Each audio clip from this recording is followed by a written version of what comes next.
Okay, so about a week ago, I uploaded a video which was another look at IDF TikTok, which is probably the most insane ever.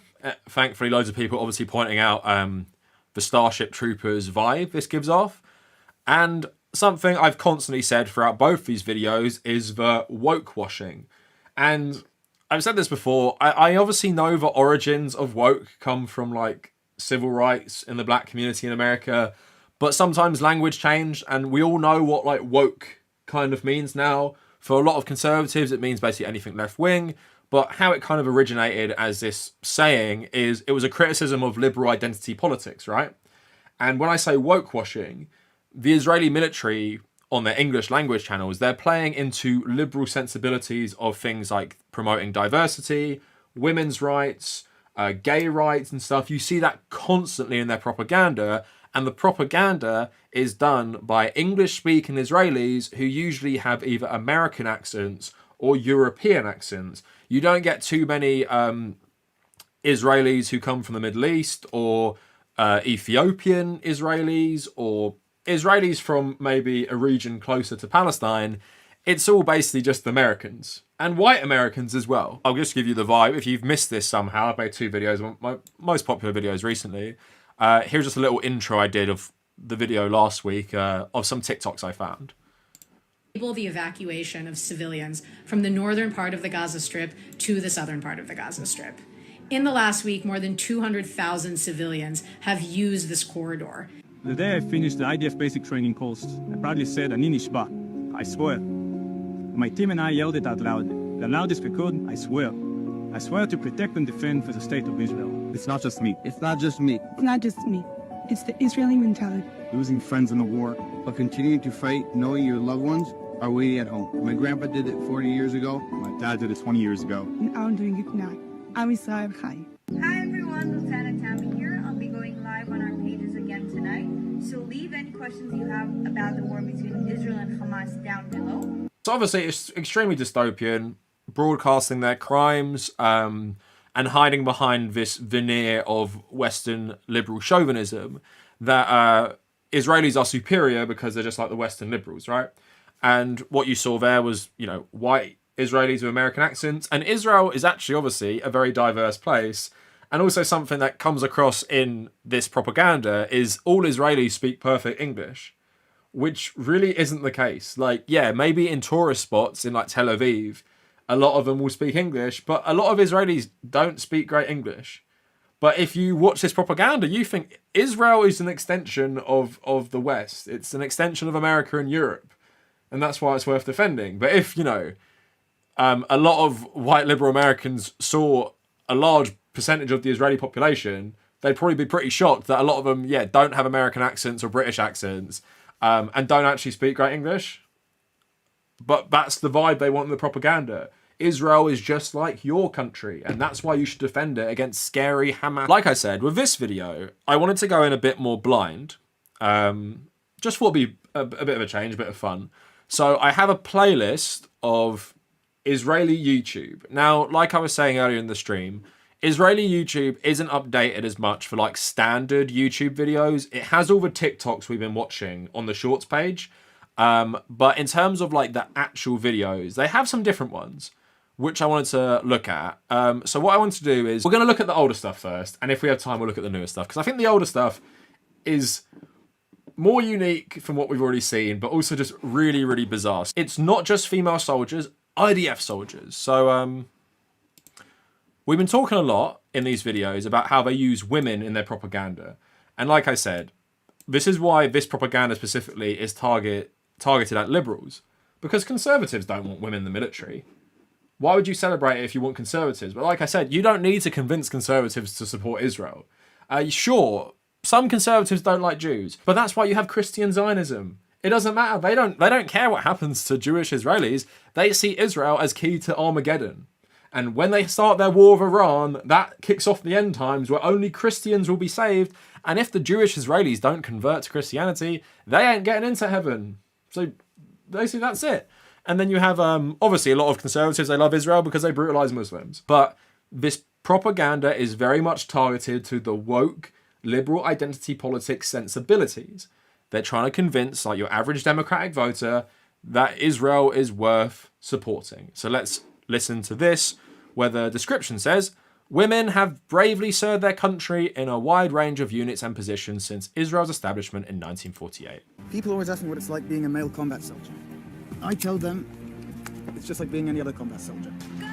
Being a guy doesn't stop me from getting the job done. I can shoot a gun as well as any of the women.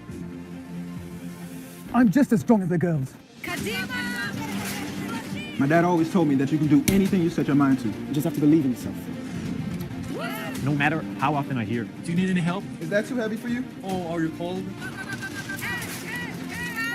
Sweetie. Cutie. Dude. Bro. Are you sure you know what you're doing? I just brush it off. I don't let anything stand in my way. Every day, I fight to prove my worth. That I'm smart enough. That I'm strong enough. But I'm not going anywhere. Can a guy do guard? Come on. Why not? Boy power. Sounds ridiculous, right? We're not female soldiers. We're IDF soldiers, defending our country. So what you see with that propaganda is they're clearly making fun of Western propaganda that is all about women's rights in the military. So they're acting like, you know, women often talk in these propaganda videos about how hard it is to join like a male-dominated institution because of the inherent sexism they face in the military, where the Israeli one is basically spinning that, where the men are talking about how they've overcome the obstacles in the military themselves. And it's, you know, I wouldn't call it clever, but it's a funny spin on it. That, yeah, again, it's all about empowering women. And as you noticed, most people in this are white and they all have European accents, but we do have, for once, someone who isn't white, but they have an American accent. So again, it's very clearly targeted to a very certain group of people, and I'd say mainly American liberals, but you have an English guy there as well, so English liberals too. And it's basically saying, well, aren't we so progressive? In the Israeli military, there is no women, there is no man, there is IDF soldier. We don't care what you are. Let's totally ignore the institutional sexism in the IDF, but we don't care what you are. And also it frames it to liberals that women and men serve equal roles in the IDF, that it is pretty clear to anyone who just researches for 2 seconds that men disproportionately serve in the IDF actual combat roles compared to women, right? There's like, I think, one specific group that is either women only or integrated, but most women do not serve in combat roles still in the IDF. But this propaganda is making you think that, and also because, you know, Israel's more socialist roots, everyone is equal, everyone helps each other to keep this state going. But here is what I do want to watch. Exclusive interview with IDF mental health officer. This is funny. Again, liberal woke sensibility. And I'm not saying that in a like disparaging way. I consider myself woke, but I'm talking about it more in the liberal identity politics way of more female CIA officers. Being a strong soldier means also being mentally strong. If they're struggling with anything physically, they should go to the doctor. If they're struggling with anything mentally, that means coming to us, and we're happy to be here to provide that for them.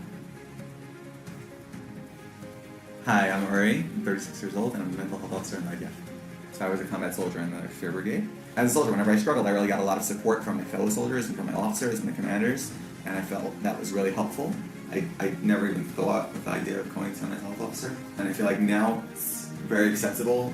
As I was studying at university and learning about various mental health issues and therapies, I had this dream that I wanted to come back and work with soldiers in IDF and wanted to be a part of that support team for soldiers that may be struggling. So we meet soldiers anywhere from someone on the first day of basic training to an officer that's already been in for a long time. Many soldiers come to us at some point in time in their career. I think that a lot of times it's encouraged having nothing to do with the military context, meaning the soldier maybe broke with his girlfriend and an officer will be like, hey, go to the event to talk to him, you know. Obviously not every person needs it, but if you need it, we're prepared for that. I would say that definitely in the unit I'm in right now, there's very little stigma. The officers and the soldiers view asking for help is a positive thing, and it's something really encouraging to see. I definitely feel like I'm an integral part of making soldiers ready for their positions. When I was in combat, I definitely felt like I was making a strong contribution to the security of the state, and I feel like I'm also making a strong contribution to the security of the state in a different manner. There's definitely help out there, you just have to ask. Walk with your right foot. Put a smile on your face. Does anyone find this like the most dystopian shit you've ever seen in your life? I seriously can't get over watching a member of the Israeli military talk about how important it is to talk about your mental health when I see them do everything they're doing right now. The absolute terrible stuff. The terrible stuff that people in this video would have done themselves, because this hasn't started in October. This started decades and decades ago.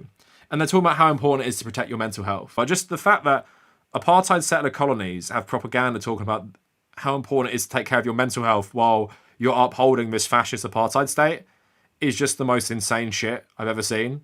And this is why I think these videos have gained traction that I've made, is that people just can't believe this.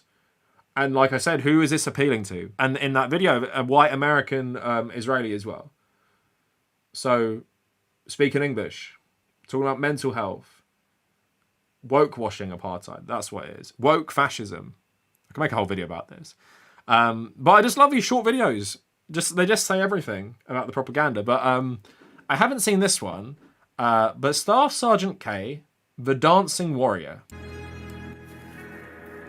Hi, my name is Kai Alon, and I'm a dancer from Hadera, Israel. Throughout my life, many people have asked me what the meaning behind my name is. For most of them, I just say that my parents liked the name. I think you already understand that my parents gave me my name for a specific reason. Before I was born, the doctor told my mother, if you decide to give birth, there was a high chance you wouldn't survive. She went through a difficult battle, and in the end, I was born. And that's the true meaning behind my name. Kai is the name of a war hero. From a young age, I learned a lot from her. Her battle paid off because both of us survived. I felt I inherited her fighting spirit. And in these moments, I learned how to dance. When I dance, I feel free. I lived life the way she wanted me to live it. I didn't give up on myself. I was determined to practice in order to face the challenges that came my way. Nothing came easily at first, due to all sorts of reasons. I entered the world of dance at a late age, and I didn't believe in my abilities. Thanks to many good people that I met along the way, I began believing in myself and in my dancing abilities. I think I made the best decision for myself, to keep dancing. My name is Kai Alon, I'm a dancer from Hadera, and I serve in the Israeli Defense Forces. So like I said about woke washing, here you have something, like obviously, this is not my personal opinion, but for a lot of manly men, unless you're a Russian, dancing and serving in the military is not as seen as something that is really compatible. But in the Israeli Defense Force, you can express yourself. You can be yourself. You want to be some sort of dancer? Obviously, he had like the piercings. He had the very short shorts. It wasn't like this traditional macho thing you see in a lot of military propaganda. It was, oh look, you can be yourself. You don't have to hide. You don't have to be this man's man. Be who you want. Be this amazing dancer and be a soldier. This is Israel. It's progressive. You can do whatever you want. You can be who you want and serve our great country. But as we know, Israel isn't more progressive or more left-wing than a lot of Western countries. It's just the propaganda is designed to countries that are more left-wing than Israel, generally or socially, where this shit might work. Right, and you can send this to your friends and be like, well, we should protect this country. Because if you're like him, Israel's for you. You can't be like that in Palestine, can you? You can be like that in Israel, though, and you can serve in the military. There's no discrimination. You have another one, Corporal Maya, serving food and her country. My name is Maya Alon, and I'm 19 years old from Tel Aviv, Israel. Ever since I was little, I loved making things with my hands. It was always exciting for me to know I had a way to influence someone through creation. When I was 14, I discovered the world of cooking. My mother and grandmother always cooked, and I learned from them how to cook and bake. I began cooking at home, for our neighbors and family. I think the moment I realized how much I love cooking was in high school, when I made food for my friends and they really loved it.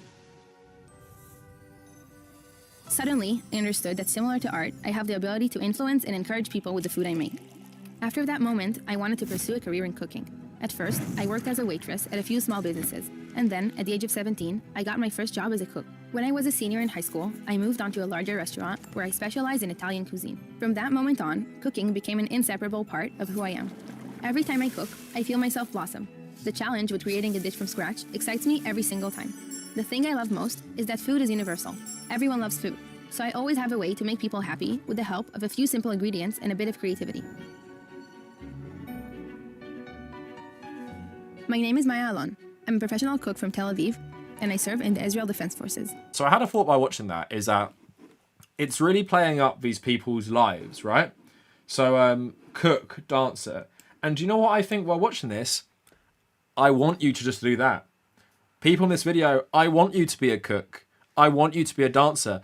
I don't want you to have to serve in a fascist military, because what it's leaving out is these people don't serve in the military by choice. They have to serve in it. She's serving in the Air Force, so she's even more of a coward than the soldiers, who are cowards all themselves. But at the same time, I don't want you to have to join a fascist military. Like person in this video, Corporal Meyer, I want you to open your own restaurant. I want you to be a cook. I want you to do something that you love with food. I don't want you to uphold an apartheid state. Guy who dances, I want you to dance. Be the professional dancer. Be the professional chef. Don't be a soldier because you have to. Don't be a soldier in one of the worst, terrible militaries in the Western world, at least, and probably the entire world, considering what they're up to all the time, right? And this is the main thing I want to get at a lot of the time, right? Because some people are saying, like, you know, the way I talk about this means I'm bigoted towards Israelis. I want Israelis to be free from their own government and free from their own apartheid state, right? Most Palestinians, like most Catholics in Belfast, they want to live in peace. They want freedom and they want some sort of dignity, right? I want that for all of you. And I don't want you to have to destroy yourself, maybe, because the last video we watched, a couple of videos ago, is about mental health. How many Israelis do this and then get scarred for life? Yeah, I'm not absolving them of what they did, but they still have to fight in a war zone sometimes, right? Do terrible things or see terrible things even happen to their friends and maybe even family. And you've ruined your whole life for what? Israel doesn't need your help. It doesn't need your defense. Israel's secure. Israel has nuclear weapons. Who is threatening Israel? The threat that you're facing, they can't destroy your country. It's not the 1950s anymore. So why do these people have to join? Why can't it be a professional military? Why does Israel have one of the most militarized populations in the world? Could it be a very good way of keeping people propagandized and not allowing Palestinians any freedom? So like I said, I want these people to be free themselves. I have a couple more videos, but I did see that Black American guy pop up, and I'm a bit interested in this one. So I was born in the city of Dimona, Israel. Is this the same guy? As part of the Hebrew Israelite community. Okay, he is American, but he's born in Israel. My name is Khalil Cheever, and I'm 25 years old. I was born in the city of Dimona, Israel, as part of the Hebrew Israelite community. Here's a question. I didn't think Hebrew Israelites were considered Jewish people by Israel. I thought they were seen as like cultists by them. Does anyone know anything more about that? I always thought Israel didn't consider them actually to be Jews.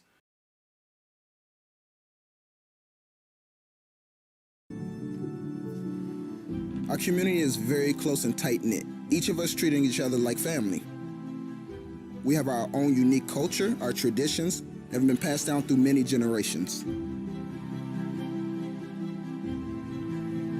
My mother and I have a special relationship, raising me all by herself while working 3 jobs, and I'd do anything for my mother. In order to create a better life for my mother, I pursued my passion for sports. In sports, there are infinite possibilities, and what I love most is I can exceed my limits and reach the peak. Anything you can imagine, I've done. But it's not always easy. Like in life, there are always moments that knock you off your feet and make you want to give up.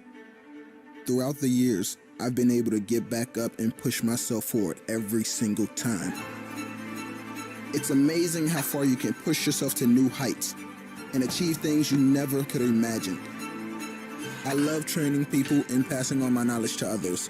My ultimate goal is to be known around Israel as one of the best trainers and open up my own gym.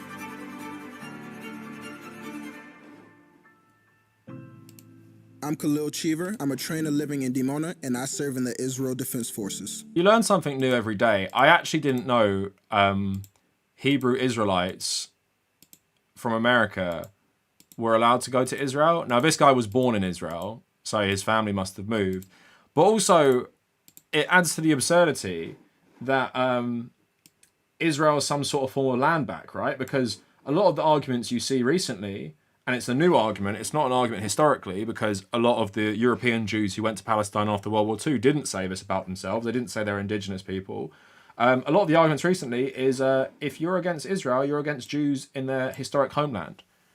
But Black Hebrew Israelites are definitely not from Palestine historically, right? So if people don't understand, Black Hebrew Israelites basically believe that after the Romans burnt down the Second Temple in Jerusalem, when the Jews all spread out like amongst the Roman Empire, went to different parts of the world, like fleeing the Roman like occupation and stuff, they basically believed that there was a group of Jewish people who went all the way, I think, to West Africa. Obviously, there's no evidence for this, but they went all the way to West Africa, and that's why in America, when you have people who are descended from slaves who were brought over from West Africa, they believe were actually descended from the Jews who fled Jerusalem, right?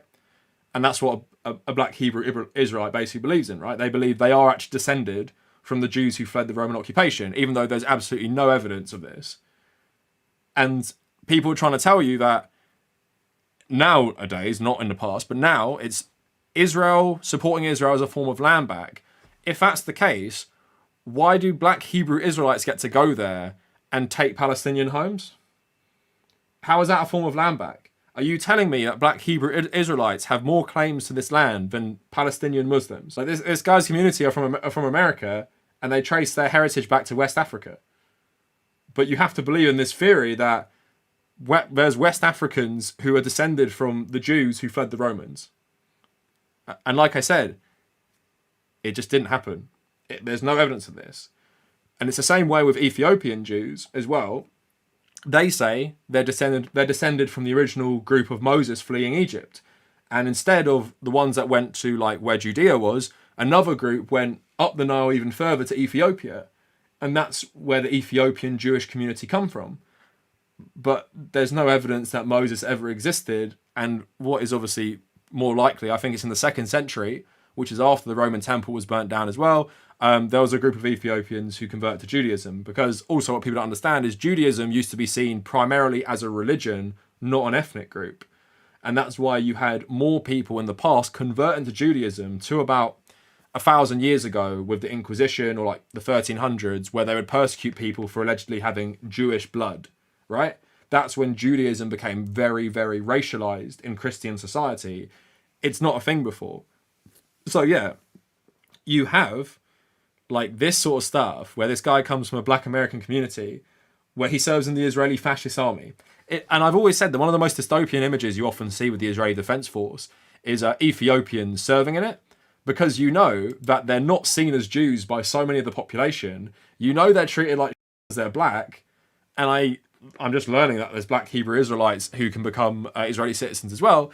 Do you think this guy faces no discrimination in the fascist, racist army? Of course he does. But why are they using this guy? Because he's grown up in an American migrant community and he still has his American accent as well, which probably speaks to the divisions of Israeli society, is that, yeah, he's speaking an American accent to us despite the fact he was born in Israel, because he's grown up in the black Hebrew Israelite community. And even he's alluding to, it's quite an insular community in Israel as well. That's the fun thing about doing React streaming sometimes. I've just learned that this is even a thing. But yeah, just super dystopian. So what we've seen with all this propaganda videos, what I've just been saying throughout, and it just gets more and more dystopian. It's the woke washing of apartheid, the woke washing of fascism, really playing into Western liberal sensibilities, mainly targeting America. Most of them speak English. The only non-white person we saw in this propaganda today had an American accent and came from an American black Hebrew Israelite community that had moved to Israel. And everyone else has British accents, American accents, European accents. Most of them are white, and obviously all of them are speaking English very, very well. And a lot of it is focused on feminism, women's rights, and being who you want to be. But as I've seen with all those little personal stories, the black Hebrew Israelites wanting to be a personal trainer, the girl wanting to be a chef, the guy wanting to be a dancer, I want Israelis to just be able to do that. Do that and not serve in the fascist military, please. And realize that most people in Palestine also want to do those things. They want to be chefs. They want to be dancers. They want to be personal trainers. You are far more similar to them than the capitalist, fascist, and religious elite who run Israel and make you serve in this military. For what? Like, what are you fighting for? What are any of these people fighting for? You've been brainwashed to think you're fighting for the security of the Israeli state. You're not fighting for that. When is the last time the IDF, even if you are a Zionist who wants Israel to exist and you believe that some form of Israel should exist, How are these people protecting the Israeli state with what they do at the moment? Brutalizing Palestinians at every chance they get. How does that keep you safe? It doesn't. It makes you more unsafe because you just create radicalization which attacks Israeli people, right? So if you wanted to live in peace, there would be no conscription. There would be no mandatory service. There would be no giving up your whole life to go do terrible things for a fascist country. This propaganda does not work on most people. It doesn't work in conservatives because they hate this. For one thing, they hate diversity. They hate women's rights.